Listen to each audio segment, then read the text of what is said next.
Hello and welcome. My name is Amanda, and today I have for you the no disclaimer book tag. This is a tag that was originally created by Catalyst Reads, and I will leave a link to the original video down in the description box below. But I actually found this tag on Chelsea Darling Reads page, or YouTube channel. So I will also leave her channel down below. Question number 1 is, what trope or tropes in books annoy you the most?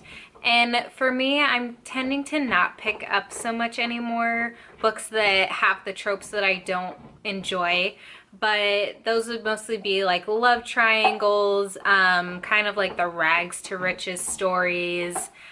I'm also kind of getting over, and I've been noticing that a lot of books have been published lately where you have orphan children, so their parents, either one or both, die somehow, and they just kind of have to figure out their own way. I'm just getting sick of reading books like that and would like to see something new, which is kind of why I stick with more older release books versus new release books, because then I've got more choice and option, and I can pick and choose a little more than just kind of the options that come out each month. So those are my top 3 tropes that kind of irk me a little bit. Question number 2 is, which writer or writers do you feel are overrated or overhyped? I haven't read books by either of these authors, but I also don't really have any inclination or like feeling or drive to read books by these authors, and mostly it's Sarah J. Maas, but also kind of Cassandra Clare. I know that they have quite a few series that are beloved by a lot of people, but there's just something about A Court of Thorns and Roses that really doesn't appeal to me, and like I kind of want to get into the Mortal Instruments and the Infernal Devices and like the Bane Chronicles and those sorts of things, or that series, those series by Cassandra Clare. But then there's part of me that's kind of like, do I really want to? So those are 2 authors that I think could potentially be overhyped. Question number 3 is, what are your least favorite books you've read since joining Booktube?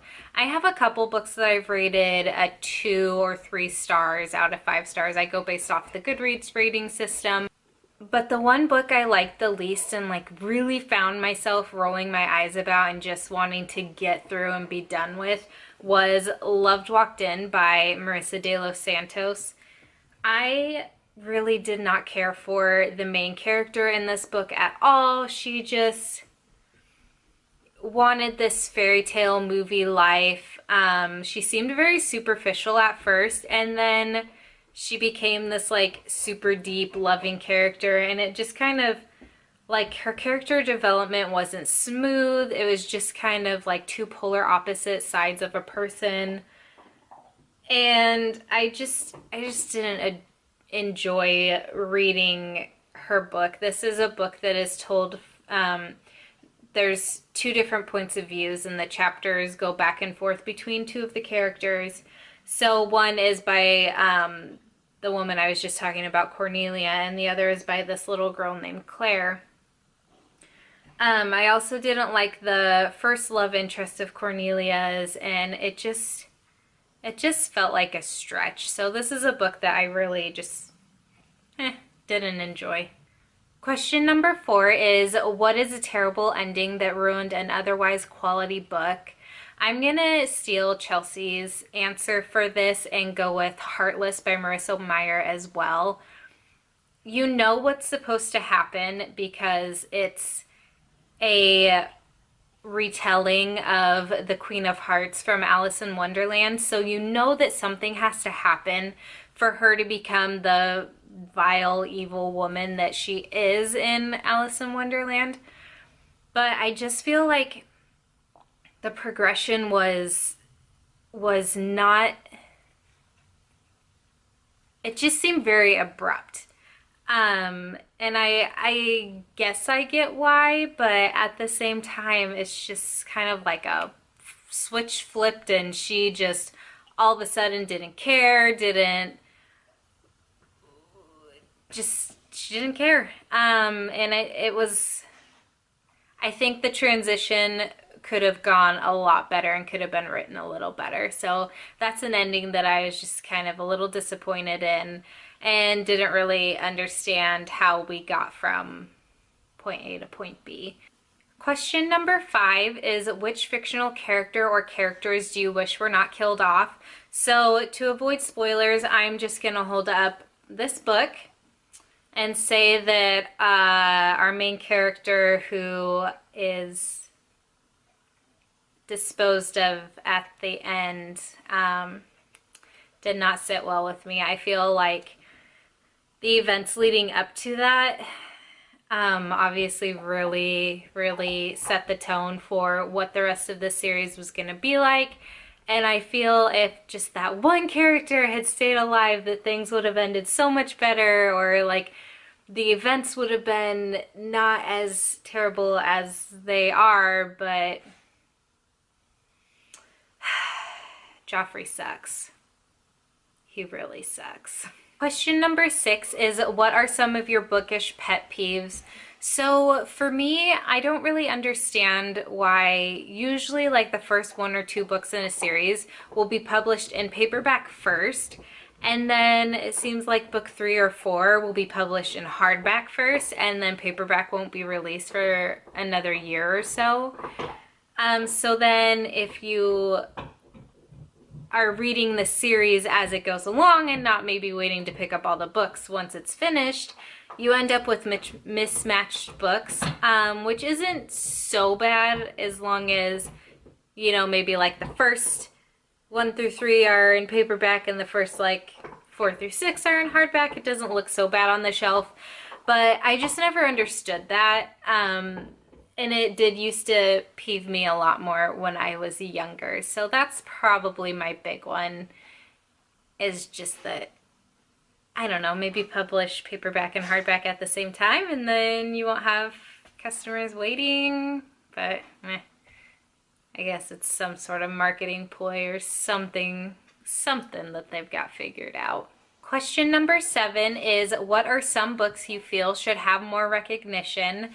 And for this, I am going with 2 fiction books. This was published in 2013, I believe, so it could have had a lot more hype when it first came out, but it only being 5 years old, I just feel like it could have a bit more recognition. I think this is an outstanding book, and maybe it will once the movie becomes published, because I've seen like a lot of people are jumping on the Ready Player One bandwagon because the book or the movie was just because the movie was just released last weekend. So maybe this one will be as well, but I just thought this was an interesting story following our main character. I think his name was Thomas or Theo or something like that. I can't remember. I read it last year. And just kind of his journey from like preteen, teenager to adulthood. He had quite a bit of struggles, and this is another book where a parent passes away, but I just felt like this was a very relatable journey. Anyway, The Goldfinch is just a book that I feel like could deserve a bit more recognition. And the second book I want to talk about, this is kind of a cheat because I just started listening to it today and I'm only halfway through. It is Unbroken by Laura Hildenbrand. This is a historical fiction based on a true story novel. This is about Louis Zamperini, who it starts out following his childhood and how he came into, like, grew up and came into running. He ran in the Olympics held in Berlin, and shortly after, as he was training for the next Olympics, which I believe are supposed to be held in Japan, but then were switched to Norway and then canceled because World War II started. He becomes a pilot in the for the army, or not a pilot, but he does end up joining the army, and it's a story about his plane crashing and him being stranded in a raft with two of his crewmates for, I believe it's 47 days, and then he ends up in enemy hands. And just his story about resilience and survival. I think this is so far a really incredible book. I've read quite a few historical fiction novels that showcase more of the side of European citizens that are being persecuted for their religion or being spies, their survival during the Nazi reign. But this has been a really interesting book so far to read from America's point of view and what happened, I guess, on this side of the world versus just in Europe. So this is a really good book so far, and I just think that more historical fictions, more stories that are based off true stories should be read and showcased. So this is one of my top picks. Question number 8 is, what are your thoughts on censorship and banning books?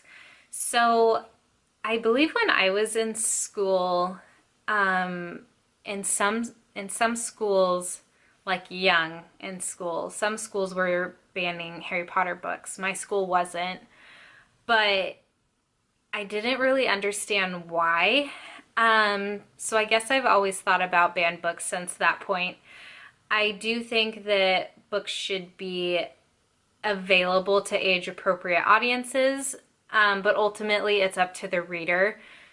So I don't think books should be banned. It's a person's freedom of speech. It's their way to get their point and their message across. And I think that if you don't agree with it, just don't pick it up. But it should be able to be out there for other people with the same viewpoints and thought processes, or maybe people who want to learn a different viewpoint to be able to read that. So I don't really necessarily agree with censorship and banning, but I do think that books should be available for age-appropriate audiences. And question number 9 is to tag people. I'm not going to tag anybody for this. I'm not entirely sure at this point how old this tag is, but if you feel like you would like to answer these questions, consider yourself tagged, or just go ahead and answer them down in the comments below. I would be interested to know kind of your thoughts around this no disclaimers book tag. And that is it for now. I would love to have conversations with you down in the comments below, so if you feel so inclined, please leave something down there and I will chat with you in the comments until my next video. Bye!